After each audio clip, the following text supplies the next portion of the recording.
ஓம் சாந்தி.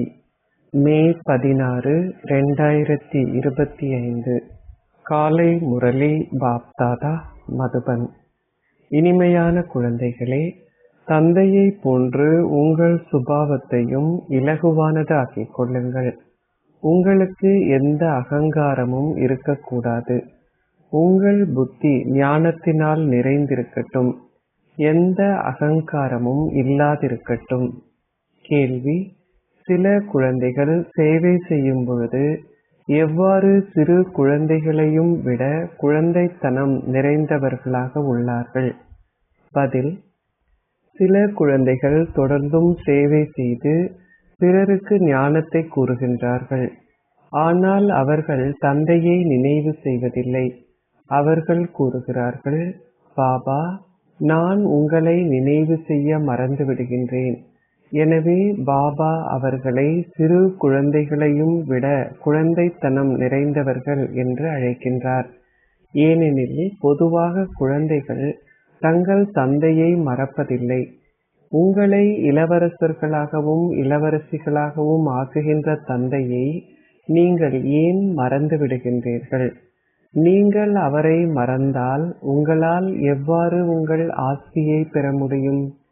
உங்கள் கரங்கள் வேலை செய்யும் பொழுது தந்தையை தொடர்ந்தும் நினைவு செய்யுங்கள். ஓம் சாந்தி.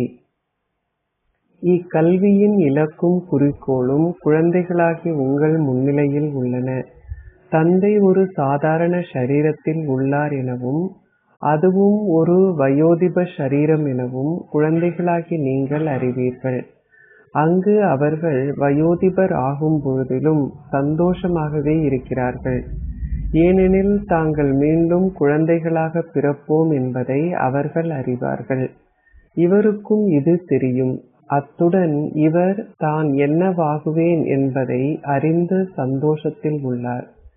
செயற்பாடுகள் ஒரு குழந்தையை போன்றதாகி ஒரு குழந்தையை போன்று இலகுவானதாக உள்ளன. அகங்காரம் போன்ற எதுவும் இல்லை. புத்தியில் ஞானம் நிறைந்துள்ளது.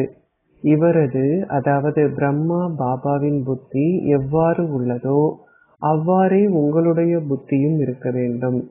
பாபா எங்களுக்கு கற்பிப்பதற்காக வந்துள்ளார். நாங்கள் இவ்வாறு ஆகுவோம். எனவே நீங்கள் ஷரீரங்களை நீக்கி பின்னர் அவ்வாறு ஆகின்ற சந்தோஷமும் குழந்தைகளாகிய உங்களுக்குள் இருக்க வேண்டும். நாங்கள் ராஜயோகம் கற்கின்றோம். நீங்கள் ஓர் இளம் குழந்தையாகவோ அல்லது ஓர் வயோதிப நபராகவோ இருந்தாலும் நீங்கள் அனைவரும் உங்கள் ஷரீரங்களை நீக்குவீர்கள். கல்வி அனைவருக்கும் ஒன்றே ஆகும். இவர் கூறுகின்றார், நானும் ராஜயோகம் கற்கின்றேன். பின்னர் நான் சென்று ஓர் இளவரசர் ஆகுவேன். நீங்களும் இளவரசர்களாகவும் இளவரசிகளாகவும் ஆகுவீர்கள் என கூறுகின்றீர்கள். நீங்கள் இளவரசர்களாகவும் இளவரசிகளாகவும் ஆகுவதற்காகவே கற்கின்றீர்கள். பின்னர் உங்கள் இறுதி எண்ணங்கள் உங்கள் இலக்கிற்கு உங்களை இட்டுச் செல்லும்.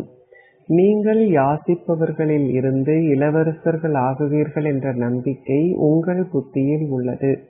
இந்த யாசிப்பவர்களின் உலகம் முடிவடைய போகிறது. குழந்தைகளாகிய நீங்கள் மிகவும் சந்தோஷமாக இருக்க வேண்டும். பாபா குழந்தைகளாகிய உங்களை தனக்கு சமமானவர்கள் ஆக்குகின்றார். சிவ் பாபா கூறுகின்றார், நான் ஓர் இளவரசராக அல்லது இளவரசியாக ஆகப்போவதில்லை. இந்த பாபா கூறுகின்றார், நான் அவ்வாறு ஆக விரும்புகின்றேன். நான் இந்த கல்வியை இவ்வாறு ஆகுவதற்காகவே கற்கின்றேன். இது ராஜயோகம். குழந்தைகளாகிய நீங்களும் இளவரசர்களாகவும் இளவரசிகளாகவும் ஆகுவீர்கள் என்று கூறுகின்றீர்கள். தந்தை கூறுகின்றார், இது முற்றிலும் சரியானது. உங்கள் வாயில் ரோஜா இருக்கட்டும். அது நடைமுறையில் இடம்பெறட்டும் என்று பொருள்படும். அது இளவரசர்கள் இளவரசிகள் ஆகுவதற்கான பரீட்சை. இந்த ஞானம் மிகவும் இலகுவானது. தந்தையையும் எதிர்கால ஆஸ்தியையும் நினைவு செய்யுங்கள். இந்த நினைவிற்கே முயற்சி தேவை. இந்த நினைவில் நிலைத்திருப்பதன் மூலம் உங்கள் இறுதி எண்ணங்கள் உங்கள் இலக்கிற்கு உங்களை இட்டுச் செல்லும். சந்நியாசிகள் கொடுக்கின்ற ஓர் உதாரணமும் உள்ளது. ஒருவருக்கு நான் ஒரு எருமை, நான் ஒரு எருமை என்று மீண்டும் மீண்டும் கூறுமாறு கூறப்பட்டது. பின்னர் அவர் தான் உண்மையிலேயே அவ்வாறு ஆகியதாக நம்பினார். அந்த விஷயங்கள் அனைத்தும் பயனற்றவை. இங்கே இது ஓர் தர்மம் பற்றிய கேள்வியாகும். தந்தை குழந்தைகளாகி உங்களுக்கு விளங்கப்படுத்துகின்றார். இந்த ஞானம் மிகவும் இலகுவானது. ஆனால் நினைவு செய்வதற்கு முயற்சி தேவை.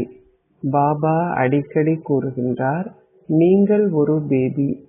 அப்பொழுது குழந்தைகள் முறையிட்டு கேட்கின்றார்கள், நான் உண்மையிலேயே ஒரு பேபியா? பாபா கூறுகின்றார், ஆம், நீங்கள் ஒரு பேபியே. நீங்கள் நல்ல முறையில் இந்த ஞானத்தை கொண்டிருப்பதுடன் கண்காட்சிகளில் இரவு பகலாக மிக சிறப்பாக சேவை செய்த பொழுதிலும் நான் உங்களை ஒரு பேபி என்றே கூறுவேன். தந்தை கூறுகின்றார், இந்த பிரம்மாவும் ஒரு பேபியே. இந்த பாபா கூறுகின்றார், நீங்கள் என்னை விட மகத்தானவர்கள். இவருக்கு பல பொறுப்புகள் உள்ளன. பல பொறுப்புகள் உடையவர்களுக்கு சிந்திப்பதற்கு பல விஷயங்கள் உள்ளன. பாபா அதிகளவு செய்திகளை பெறுகின்றார். இதனாலேயே அவர் அதிகாலை விழித்தெழுந்து நினைவில் நிலைத்திருப்பதற்கு முயற்சி செய்கின்றார். அந்த ஒரே ஒருவரிடம் இருந்தே ஆஸ்தி பெறப்பட முடியும். ஆகவே தந்தையை நினைவு செய்யுங்கள். நான் தினமும் குழந்தைகள் அனைவருக்கும் விளங்கப்படுத்துகின்றேன். இனிமையான குழந்தைகளே, நீங்கள் நினைவு யாத்திரையில் மிகவும் பலவீனமாக இருக்கின்றீர்கள். நீங்கள் ஞானத்தில் சிறந்தவர்களாக இருக்கலாம். ஆனால் நீங்கள் எவ்வளவு நேரத்திற்கு பாபாவின் நினைவில் நிலைத்திருக்கின்றீர்கள் என்று நீங்கள் ஒவ்வொருவரும் உங்கள் இதயத்திடம் கேட்க வேண்டும். ஓகே, பகலில் நீங்கள் உங்கள் வேலையில் மும்முரமாக இருக்கலாம். ஆனால் உண்மையில் நீங்கள் உங்களுடைய வேலையை செய்யும் பொழுதும் நினைவில் நிலைத்திருக்க முடியும். உங்கள் கரங்கள் வேலையை செய்யட்டும், இதயம் நினைவில் நிலைத்திருக்க வேண்டும் என்ற ஒரு கூற்று உள்ளது. உங்கள் புத்தி அங்கே இணைக்கப்பட்டிருக்க வேண்டும் என்பதே அதன் அர்த்தம். இது பக்தி மார்க்கத்தில் அவர்கள் வழிபாடு செய்வதற்கு அமர்ந்திருக்கும் பொழுது அவர்களுடைய வேலை போன்றவற்றினால் அவர்கள் புத்தியின் கவனம் சிதறுவதை போன்றதாகும். அல்லது பெண் ஒருவரின் கணவன் வெளிநாட்டில் இருந்தால் அப்பெண்ணின் புத்தி அங்கேயே செல்லும். ஏனென்றால் அவளுக்கு அங்கே அதிக அளவு தொடர்பு உள்ளது.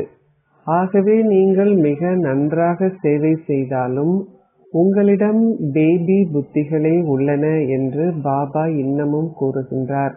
பல குழந்தைகள் எழுதுகிறார்கள், நான் பாபாவை நினைவு செய்ய மறந்து விடுகின்றேன். ஓ, ஒரு பேபி கூட தனது தந்தையை மறக்காது. நீங்கள் பேபிகளையும் விட அதிக அளவு குழந்தைத்தனத்துடன் இருக்கின்றீர்கள். உங்களை இளவரசர்களாகவும் இளவரசிகளாகவும் ஆக்குகின்ற தந்தையே உங்களின் தந்தையும் ஆசிரியரும் குருவும் ஆவார். இருப்பினும் நீங்கள் அவரை மறந்து விடுகின்றீர்கள். தங்கள் முழுமையான அட்டவணைகளை அனுப்புகின்ற குழந்தைகளுக்கு மாத்திரமே பாபா அறிவுரை கூறுகின்றார். நீங்கள் எவ்வாறு அவரை நினைவு செய்கின்றீர்கள், எப்பொழுது அவரை நினைவு செய்கின்றீர்கள் என்று நீங்கள் தந்தைக்கு எழுத வேண்டும். அப்பொழுதே தந்தையால் உங்களுக்கு அறிவுரை கூற முடியும். நீங்கள் எவ்வகையான சேவையை தொழிலை செய்கின்றீர்கள் என்பதற்கு ஏற்ப நினைவு செய்வதற்கு உங்களுக்கு எவ்வளவு மேலதிக நேரம் கிடைக்கின்றது என பாபாவினால் புரிந்து கொள்ள முடியும். அரசாங்க தொழில் செய்பவர்களுக்கு பெருமளவு நேரம் கிடைக்கிறது. வேலை பளு சிறிது குறையும் பொழுது உங்களால் தொடர்ந்தும் தந்தையை நினைவு செய்ய முடியும். நடந்தும் உலாவிக் கொண்டும் இருக்கும் பொழுது தந்தையின் நினைவு இருக்கட்டும். பாபா உங்களுக்கு நேரம் கொடுக்கின்றார். ஓகே, இரவு 9 மணிக்கு உறங்கச் செல்லுங்கள். பின்னர் அதிகாலை 2 மணி அல்லது 3 மணிக்கு விழித்தெழுந்து பாபாவை நினைவு செய்யுங்கள். வந்து இங்கே அமருங்கள். அமர்ந்திருந்து நினைவு செய்வதை மாத்திரம் நீங்கள் பழக்கப்படுத்திக் கொள்வதை பாபா விரும்பவில்லை. ஏனென்றால் நீங்கள் நடந்தும் உலாவிக் கொண்டும் இருக்கும் பொழுதும் உங்களால் நினைவு செய்ய முடியும். இங்கே குழந்தைகளாகிய உங்களுக்கு அதிக அளவு நேரம் உள்ளது. முன்னர் நீங்கள் மலைகளுக்கு சென்று ஏகாந்தத்தில் அமர்வதுண்டு. நீங்கள் நிச்சயமாக தந்தையை நினைவு செய்ய வேண்டும். வேறு எவ்வாறு உங்கள் பாவங்கள் அழிக்கப்படும்? உங்களால் தந்தையை நினைவு செய்ய முடியாது விட்டால் நீங்கள் சிறு குழந்தைகளை விட அதிக அளவு குழந்தைத்தனம் மிக்கவர்கள். நினைவு செய்வதிலேயே அனைத்தும் தங்கியுள்ளது. தூய்மையாக்குபவரான தந்தையை நினைவு செய்வதிலேயே முயற்சி தங்கியுள்ளது. இந்த ஞானம் மிக இலகுவானது. ஒரு கல்பத்திற்கு முன்னர் வந்தவர்கள் மாத்திரமே இந்த ஞானத்தை மீண்டும் புரிந்து கொள்வார்கள் என்பதை நீங்கள் அறிவீர்கள். குழந்தைகளாகிய நீங்கள் தொடர்ந்தும் வழிகாட்டல்களை பெறுகின்றீர்கள். எவ்வாறு தமோ பிரதானிலிருந்து சத்தோ பிரதானம் ஆகுவது என்ற ஒரே ஒரு முயற்சியையே நீங்கள் செய்ய வேண்டும். இதை செய்வதற்கு தந்தையின் நினைவை கொண்டிருப்பதை தவிர வேறு வழியில்லை. உங்களால் பாபாவிடம் கூற முடியும், பாபா எனது வியாபாரம் காரணமாக அல்லது இத்தொழிலில் காரணமாக என்னால் உங்களை நினைவு செய்ய முடியவில்லை. பாபா உடனடியாகவே உங்களுக்கு அறிவுரை கூறுவார். இதனை செய்யாதீர்கள், இதனை செய்யுங்கள். உங்களுடைய அனைத்தும் நினைவிலேயே தங்கியுள்ளது. பல நல்ல குழந்தைகள் இந்த ஞானத்தை மிக நன்றாக கொடுக்கிறார்கள். அவர்கள் அனைவரையும் சந்தோஷப்படுத்துகிறார்கள். ஆனால் அவர்கள் யோகம் செய்வதில்லை. தாங்கள் தந்தையை நினைவு செய்ய வேண்டும் என்பதை புரிந்து கொண்டிருந்த பொழுதும் அவர்கள் மறந்து விடுகிறார்கள். இதற்கு முயற்சி தேவை. நீங்கள் இந்த பழக்கத்தை கிரகித்து விட்டால் பின்னர் நீங்கள் விமானத்தில் அல்லது புகை வண்டியில் அமர்ந்து கொண்டிருக்கும் பொழுதும் கூட நினைவு செய்ய வேண்டும் என்ற அக்கறை உள்ளார்ந்தமாக உங்களுக்குள் இருக்கும். நீங்கள் பாபாவால் எதிர்கால இளவரசர்களாகவும் இளவரசிகளாகவும் ஆக்கப்படுகின்றீர்கள் என்ற சந்தோஷம் உங்களுக்குள் இருக்கும். அதிகாலையில் விழித்தெழுந்து தந்தையின் நினைவில் அமர்ந்திருங்கள். அப்பொழுது நீங்கள் களைப்படைந்தால் உங்களால் படுத்திருந்தவாறு தந்தையை நினைவு செய்ய முடியும். தந்தை உங்களுக்கு பல வழிகளை காட்டுகின்றார். உங்களால் நடந்தும் உலாவிக் கொண்டும் இருக்கும் பொழுது பாபாவை நினைவு செய்ய முடியாது விட்டால் பாபா கூறுவார், அச்சா, குறைந்தபட்சம் சிறிதளவு ஏனும் உங்களால் சேமிக்கக்கூடிய வகையில் இரவு நேரத்தில் விசேஷமாக நினைவு செய்வதற்காக அமருங்கள். எவ்வாறாயினும் தியானம் செய்வதற்காக எங்கேனும் நீங்கள் பலவந்தமாக அமர்ந்தால் அது ஹதயோகம் போன்றதாகிவிடுகிறது. உங்கள் பாதை இலகுவானது. நீங்கள் உணவு உண்ணும் பொழுதும் தந்தையை நினைவு செய்யுங்கள். நாங்கள் பாபாவினால் உலக அதிபதிகள் ஆக்கப்படுகின்றோம். உங்களுடன் தொடர்ந்தும் பேசுங்கள். நான் இந்த கல்வியின் மூலம் அவ்வாறு ஆகின்றேன். உங்கள் கல்வியில் முழு கவனம் செலுத்துங்கள். உங்களுக்கு மிக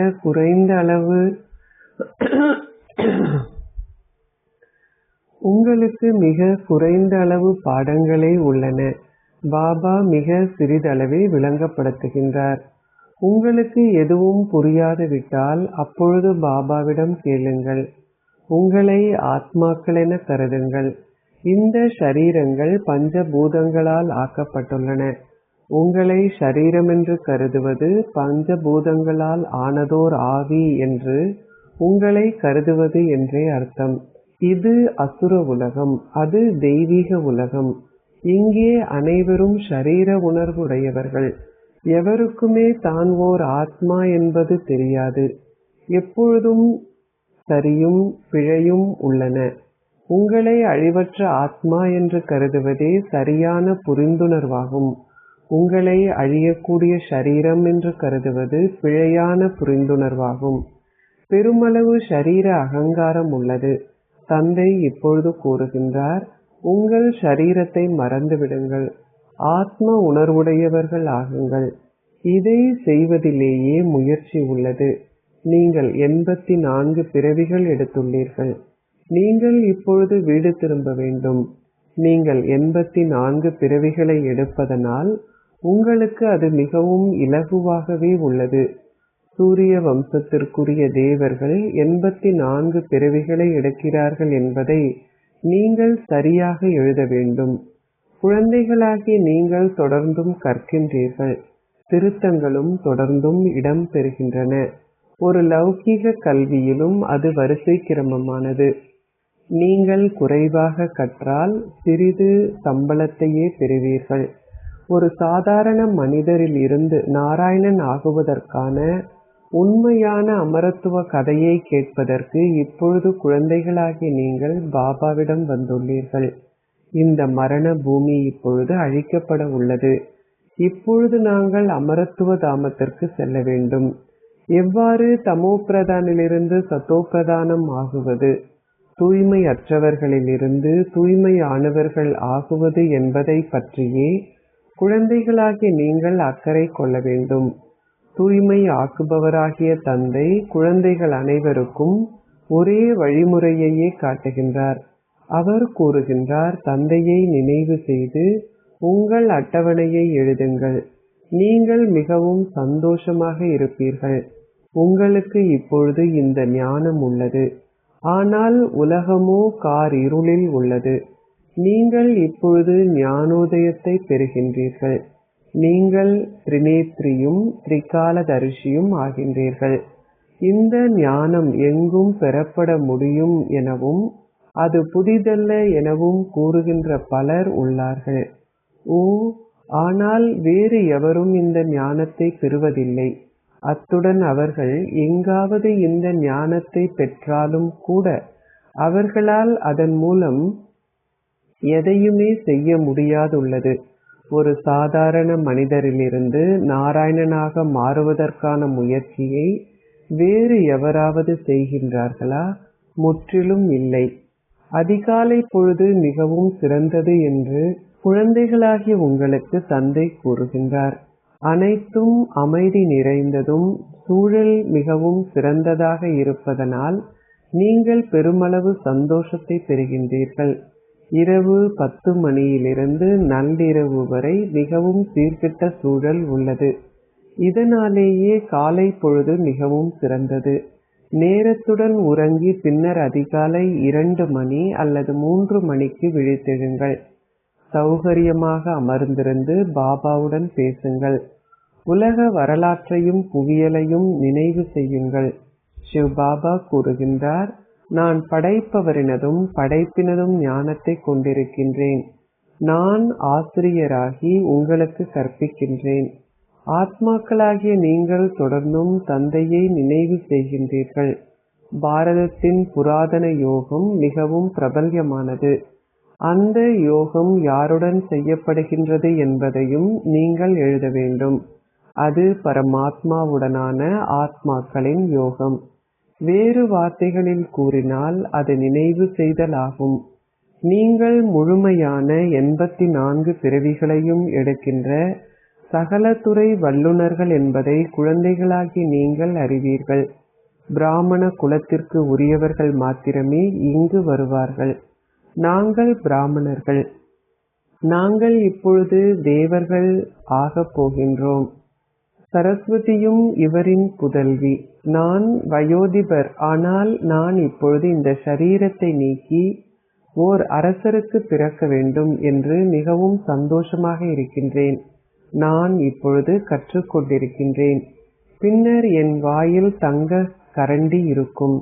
இதுவே நீங்கள் உங்கள் அனைவரினதும் இலக்கும் குறிக்கோளும் ஆகும். ஏன் சந்தோஷம் இருப்பதில்லை? மக்கள் என்ன கூறினாலும் பரவாயில்லை. நீங்கள் ஏன் உங்கள் சந்தோஷத்தை இழக்க வேண்டும்? நீங்கள் தந்தையை நினைவு செய்யாது விட்டால் எவ்வாறு உங்களால் ஒரு சாதாரண மனிதரில் இருந்து நாராயணன் ஆக முடியும்? நீங்கள் மேன்மையானவர்கள் ஆக வேண்டும், இல்லையா? உங்களால் அத்தகைய முயற்சியை செய்ய முடியும் என்று காட்டுங்கள். நீங்கள் ஏன் குழப்பமடைகின்றீர்கள்? அனைவருமே அரசராக மாட்டார்கள் என்று நீங்கள் ஏன் மனம் தளர்ந்து போகின்றீர்கள்?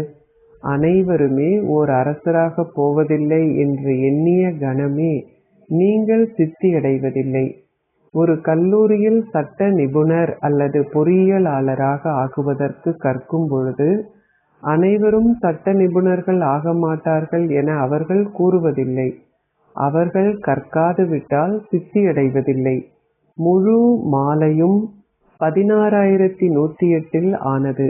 யார் முதலில் வருவார்கள்? அது உங்கள் முயற்சிகளில் தங்கி இருக்கிறது. நீங்கள் ஒவ்வொருவரும் அடுத்தவரை விட அதிக முயற்சி செய்கிறீர்கள். நீங்கள் உங்கள் பழைய சரீரங்களை நீக்கி வீடு திரும்ப உள்ளீர்கள் என்பது குழந்தைகளாகிய உங்கள் புத்தியில் இப்பொழுது உள்ளது. நீங்கள் இந்த அளவையேனும் நினைவு செய்தால் உங்கள் முயற்சிகள் தீவிரமடையும். ஒரே ஒரு தந்தையே அனைவருக்கும் முக்தியையும் ஜீவன் முக்தியையும் அளிப்பவர் என்பது குழந்தைகளாகிய உங்கள் புத்தியில் இருக்க வேண்டும். இன்று உலகில் பல மில்லியன் கணக்கான மக்கள் இருக்கிறார்கள். பின்னர் அங்கு உங்களில் 9 லட்சம் பேர் மாத்திரமே இருப்பீர்கள். இது ஓர் அளவான கணக்கீடு ஆகும். சத்யுகத்தில் மேலும் எத்தனை பேர் இருக்க முடியும்? ஏனெனில் ஓர் ராஜ்யம் ஸ்தாபிக்கப்படுவதால் பிரஜைகளும் இருக்க வேண்டும். புத்தி கூறுகிறது, சத்யுகத்தில் விருட்சம் மிகவும் சிறியதாக இருக்கிறது.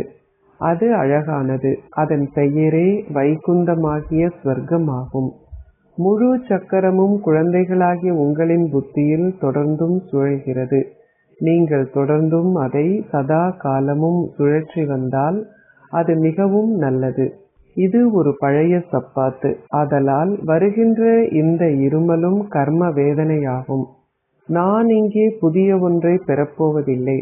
சிவ் பாபா கூறுகின்றார், நான் மறு பிறவி எடுப்பதும் இல்லை, ஒரு கர்ப்பப்பையினுள் பிரவேசிப்பதும் இல்லை. நான் ஒரு சாதாரண பழைய சரீரத்தினுள் பிரவேசிக்கின்றேன். இப்பொழுது நீங்கள் உங்கள் ஓய்வு பெறும் ஸ்திதியில் இருக்கின்றீர்கள். நீங்கள் சப்தத்திற்கு அப்பால் அமைதி தாமத்திற்கு செல்ல வேண்டும். பகல் முடிவடைந்து இரவாக மாறுவதையும் இரவு முடிவடைந்து பகலாக மாறுவதையும் போன்று இந்த பழைய உலகமும் நிச்சயமாக அழிக்கப்பட உள்ளது. சங்கம யுகம் முடிவடையும் பொழுது நிச்சயமாக சத்திய யுகம் வரும். குழந்தைகளாகிய நீங்கள் நினைவு யாத்திரையில் பெருமளவு கவனம் செலுத்த வேண்டும். தற்சமயம் இதுவே பெருமளவு பின்தங்கி உள்ளது. இதனாலேயே பாபா உங்களை பேபிகள் என்று அழைக்கின்றார். நீங்கள் உங்களுடைய குழந்தைத்தனமான சுபாவத்தை காட்டுகின்றீர்கள். உங்களால் பாபாவை நினைவு செய்ய முடியாமல் இருக்கின்றதென கூறும் பொழுது நீங்கள் ஒரு பேபி என்றே அழைக்கப்பட முடியும். அப்படித்தானே? நீங்கள் தந்தையை மறக்கின்ற அத்தகைய சிறு குழந்தைகளா? அவரே இனிமையிலும் இனிமையான தந்தையும் ஆசிரியரும் குருவும் ஆவார். அரை கல்பமாக அவர் உங்களின் அதி அன்பிற்கினியவராக இருந்த பொழுதிலும் நீங்கள் அவரை மறந்து விடுகின்றீர்கள். அரை கல்பமாக நீங்கள் துன்பத்தில் இருக்கும் பொழுது ஓ கடவுளே என்று கூறி அவரை நினைவு செய்து வந்தீர்கள். ஆத்மா அதை ஷரீரத்தின் மூலமாக கூறுகின்றார். இப்பொழுது நான் வந்துள்ளதால் என்னை மிகவும் நன்றாக நினைவு செய்யுங்கள். மற்ற பலருக்கும் பாதையை காட்டுங்கள். நீங்கள் மேலும் முன்னேறும் பொழுது பெருமளவிற்கு விரிவாக்கம் இருக்கும். சமயங்களும் விரிவாக்கம் அடைகின்றன. அரபிந்த கோஷின் உதாரணம் உள்ளது. இன்று அவருக்கு பல நிலையங்கள் உள்ளன. அவை அனைத்தும் பக்தி மார்க்கத்திற்கு உரியவை என்பதை நீங்கள் இப்பொழுது அறிவீர்கள். இப்பொழுது நீங்கள் இந்த ஞானத்தை பெறுகின்றீர்கள். இந்த ஞானம் எவ்வாறு அதிமேன்மையான மனிதர்கள் ஆகுவது என்பதற்கு உரியது. நீங்கள் மனிதர்களில் இருந்து தேவர்களாக மாறுகின்றீர்கள். தந்தை வந்து அழுக்கான தூய்மையற்ற ஆடைகள் அனைத்தையும் சுத்தப்படுத்துகின்றார். இந்த புகழ் அவருக்கு மாத்திரமே உரியது. நினைவு செய்தலே பிரதான விஷயம். இந்த ஞானம் மிகவும் இலகுவானது. மற்றோருக்கு முரளியை வாசியுங்கள். தொடர்ந்தும் தந்தையை நினைவு செய்யுங்கள். தந்தையை நினைவு செய்யும் பொழுது ஆத்மாக்களாகிய நீங்கள் தூய்மையாகி தொடர்ந்தும் பெட்ரோலினால் நிரப்பப்படுவீர்கள். அதன் பின்னர் ஆத்மாக்களாகிய நீங்கள் ஓடுவீர்கள். அவர்களை சிவ் பாபாவின் திருமண ஊர்வலத்தில் ஒருவர் என்றோ அல்லது அவருடைய குழந்தைகள் என்றோ நீங்கள் அழைக்க முடியும். தந்தை கூறுகின்றார், உங்களை காமச் சிதையிலிருந்து அகற்றி உங்களை யோகச் சிதையில் அமர்த்துவதற்கு நான் இப்பொழுது வந்துள்ளேன். நீங்கள் யோகத்தின் மூலம் ஆரோக்கியத்தையும் இந்த ஞானத்தின் மூலம் செல்வத்தையும் பெறுகின்றீர்கள். அச்சா, இனிமையிலும் இனிமையான அன்பிற்குரிய, எப்பொழுதோ காணாமல் சென்று இப்பொழுது கண்டெடுக்கப்பட்டிருக்கும் குழந்தைகளுக்கு உங்கள் தந்தை தாயாக இருக்கும் பாப் தாதாவின் அன்பும் நினைவுகளும் காலை வந்தனங்களும். ஆன்மீக தந்தை ஆன்மீக குழந்தைகளுக்கு நமஸ்தே கூறுகின்றார். ஆன்மீக குழந்தைகள் ஆன்மீக தந்தைக்கு நமஸ்தே கூறுகின்றோம். தாரணைக்குரிய சாரம் 1. உங்கள் இலக்கையும் குறிக்கோளையும் உங்கள் முன்னிலையில் வைத்திருந்து சந்தோஷமாக இருங்கள். ஒரு பொழுதும் மனம் தளராதீர்கள். அனைவருமே அரசராக போவதில்லை என்று ஒரு பொழுதும் எண்ண வேண்டாம். ஓர் உயர்ந்த அந்தஸ்தை பெறுவதற்கு முயற்சி செய்யுங்கள். 2. அதி அன்பிற்கினிய தந்தையை மிகுந்த அன்புடன் நினைவு செய்யுங்கள். இதில் ஒரு பேபி ஆகாதீர்கள். நினைவு செய்வதற்கு அதிகாலை நேரம் மிகவும் சிறந்த நேரம். சௌகரியமாக மௌனத்தில் அமர்ந்து பாபாவை நினைவு செய்யுங்கள். ஆசீர்வாதம். நீங்கள் யக்ஞத்திற்கு சேவை செய்வதில் சகலதுறை சேவையாளராகி சகல பேறுகளின் பிரசாதத்தை பெறுவீர்களாக. சங்கம யுகத்தில் சகலதுறை சேவைகளை செய்வதற்கான வாய்ப்பை பெறுவதும் நாடகத்தில் ஓர் உயர்த்தியை பெற்றுக்கொள்வதே ஆகும். அதாவது லிப்டை பெற்றுக்கொள்வதாகும். யக்ஞத்தில் அன்புடன் சகலதுறை சேவைகளை செய்பவர்கள் இயல்பாகவே சகல பேறுகளின் பிரசாதத்தை பெறுகிறார்கள். அவர்கள் தடைகளிலிருந்து விடுபட்டிருக்கிறார்கள். அவர்கள் எந்த சேவையை செய்தாலும் அந்த சேவைக்கு 1000 மடங்கு பலனை பெறுகிறார்கள். சூட்சுமமான மற்றும் பௌதீகமான லங்கார், அதாவது தொடர்ச்சியான அன்னதானம் செய்தல் அனைத்து நேரத்திற்கும் தொடர வேண்டும். எவரையும் திருப்திப்படுத்துவதே அனைவற்றிலும் மிகப்பெரிய சேவையாகும். விருந்தோம்பல் செய்வதே அனைத்திலும் மிகப்பெரிய பாக்கியமாகும். ஸ்லோகம். உங்களின் சுய மரியாதையில் ஸ்திரமாக இருங்கள். இயல்பாகவே சகல வகையான அகம்பாவங்களும் முடிந்துவிடும். அவ்யக்த இஷாரா. ஆன்மீக ராஜரீகம் மற்றும் தூய்மையின் ஆளுமையை கடைபிடியுங்கள்.